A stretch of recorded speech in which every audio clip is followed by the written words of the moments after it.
6 de la mañana, 19 minutos, ante la Plaza de Bolívar. Felipe, buenos días, casi llena. Buenos días, Néstor. Le fue muy regular a la manifestación del presidente Petro ayer en Medellín, en Cali, fuera de Bogotá. En Bogotá, sí, muy irregular. El casi lleno, usted puede decirme, es el 80, el 90% de la Plaza de Bolívar. Ni siquiera, Néstor, porque primero lo llenaron de carpas, pero si usted mira imágenes desapasionadamente desde diferentes puntos de vista o desde diferentes ángulos de la plaza, estaba lleno Felipe, la parte enfrente donde él estaba hablando. El porcentaje, lo demás estaba desocupado. El porcentaje de si estaba al 70, al 80... No, tal ¿cuántas vez personas no es lo dijo más usted que le habían importante. salido esta mañana? No, 50.000 en todo el país. La Plaza de Bolívar llenísima, son 51.000 personas.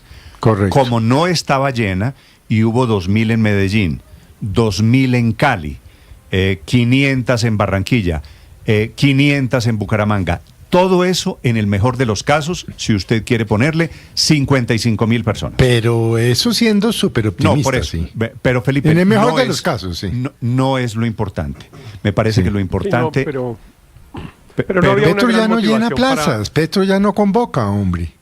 Eso no se equivoque. Pues no sé, pero en este caso, digamos, es que no había una gran motivación, ¿no? Porque es que, pues claro, la gente marcha por reivindicaciones y en este caso, pues era mantener el aumento del salario mínimo. Era para que las cosas se quedaran como estaban. Y eso sí. Ya estaba asegurado. Entonces, pues la verdad es que irse uno a una marcha a pedir Héctor, una cosa que ya se ha logrado, pues no es... Un dato muy pequeñito, que el punto máximo de la marcha tuvo como concentración 2.000 personas en la Plaza de Bolívar.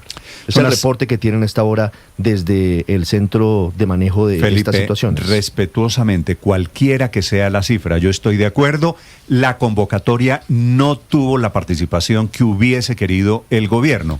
Y seguramente la batalla de esta semana del gobierno alrededor del mínimo es importante por eso, porque la gente ya dio por asimilado el mínimo.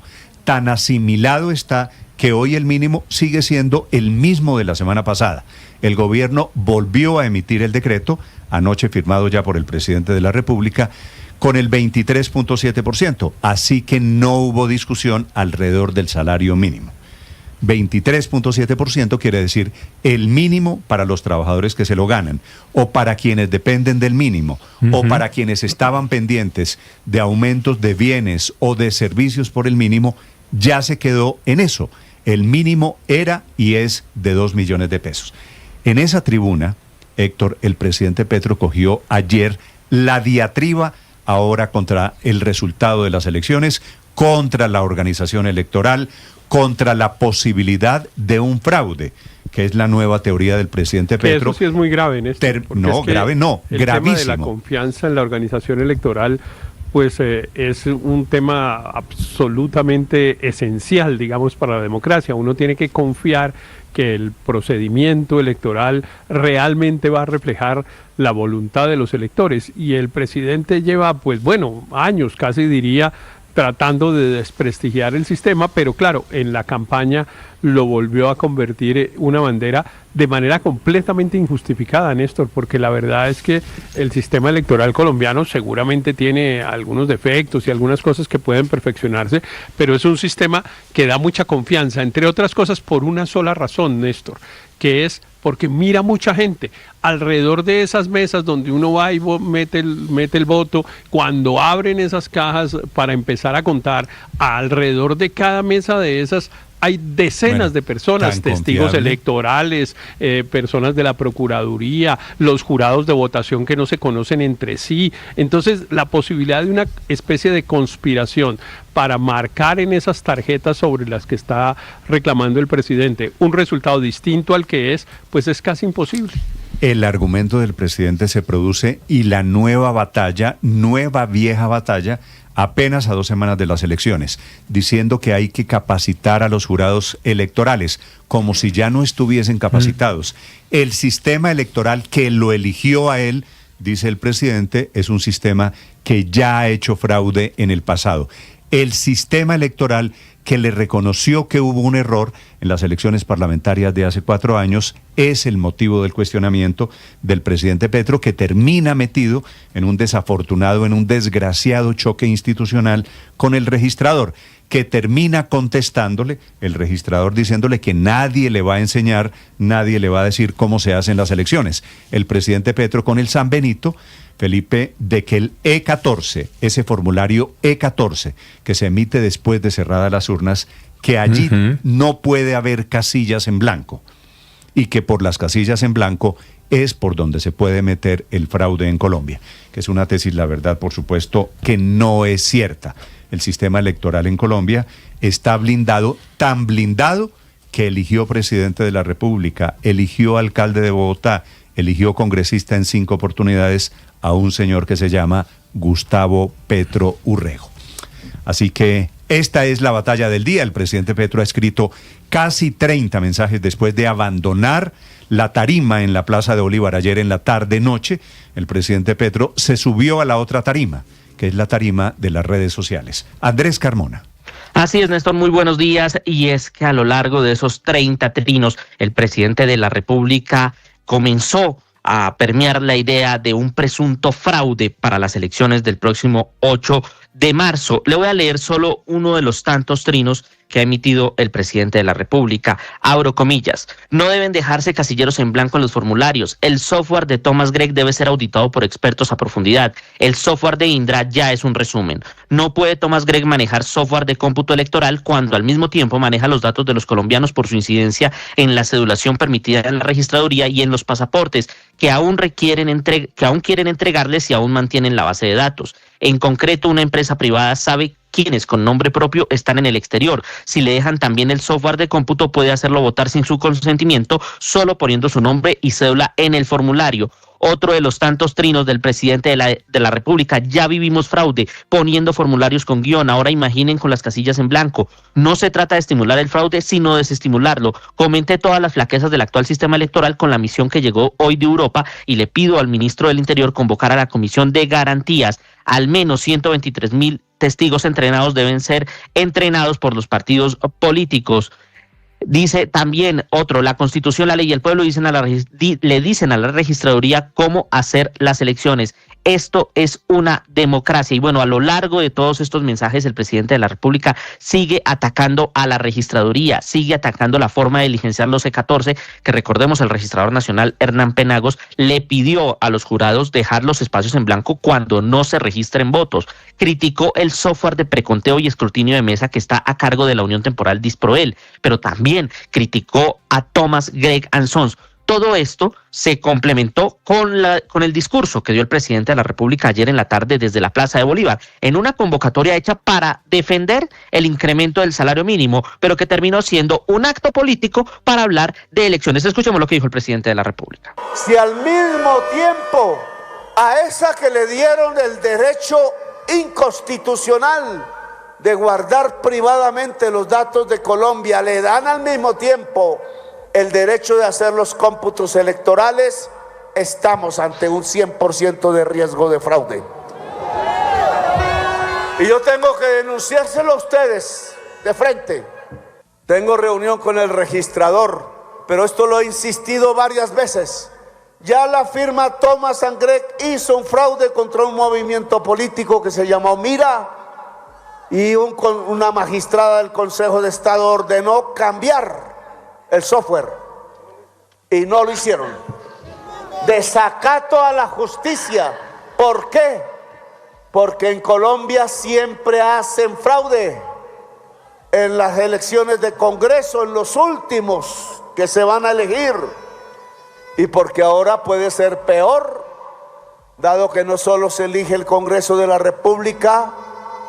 La vez pasada nos tumbaron 700,000 votos, que si no es porque tenemos testigos electorales, se hubieran perdido. Pero ahora se define quién gobierna. Néstor, la respuesta del registrador nacional Hernán Penagos en la cumbre de gobernadores fue insistirle al gobierno nacional que la registraduría es un ente autónomo, con autonomía fiscal, de decisión y presupuestal, que ellos han organizado las elecciones desde hace varios años y que esta no es la hora para tratar de imponer su criterio sobre cómo deben hacerse las elecciones. Escuchemos al registrador Penagos. Estas entidades que hoy representamos son órganos autónomos e independientes. Y ser órganos autónomos e independientes significan que no tenemos superior funcional, autoridad disciplinaria, autoridad fiscal y autoridad electoral.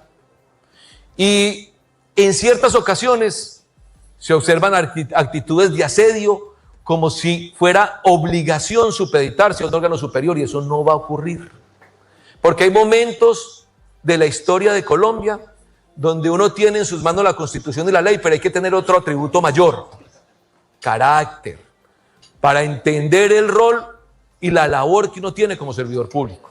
Y de parte nuestra en la registraduría estamos implementando el calendario electoral, definiendo las instrucciones y dando las orientaciones para que las elecciones sean íntegras, y nadie le va a decir a la registraduría, al registrador, cómo se llevan a cabo las elecciones, porque sabemos que las hacemos de la mejor manera.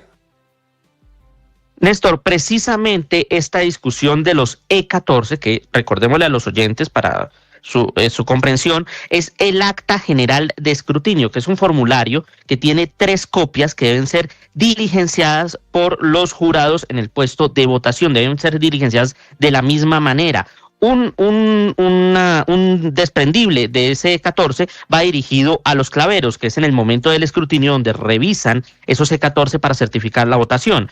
El otro va a los delegados de la registraduría, quienes publican ese E14 en la página web de la registraduría. Y el tercer desprendible va dirigido al área de transmisión, que es donde se hace el cómputo para el preconteo. En esta pelea entre el presidente de la República y el registrador Hernán Penagos, queda la duda, quedan en confusión cerca de 862,000 jurados de votación, 130,000 principales y 132,000 remanentes, quienes son los que van a tener en sus manos la organización electoral el próximo 8 de marzo. Van a tener en sus manos la entrega de los resultados. Y tengo un dato clave, Néstor.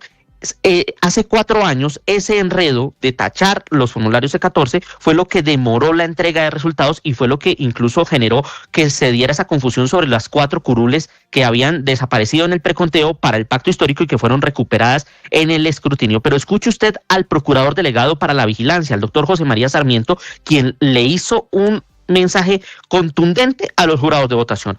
Ellos son funcionarios públicos durante el desarrollo de las elecciones. Escuchemos. Y lo único cierto es que el artículo 264 y 266 de la Constitución ha dicho que es el señor registrador nacional del Estado Civil quien organiza las elecciones y por ende es el que regula las etapas del proceso electoral.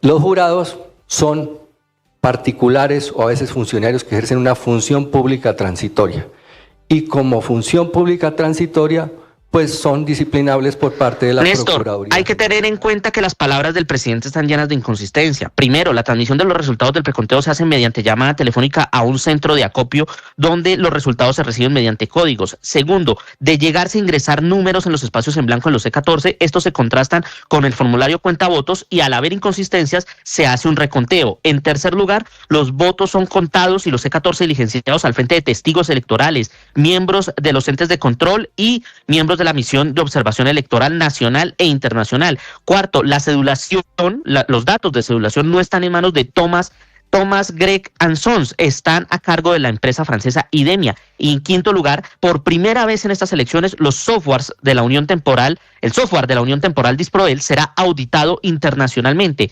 como se permite también la auditoría del código fuente por parte de los partidos. Y por primera vez, los 3 desprendibles de los E14, el de delegados, el de claveros y el de transmisión, serán publicados en la página web de la registraduría para que puedan ser contrastados por los ciudadanos y por los partidos políticos y las campañas, Néstor. Ricardo Ospina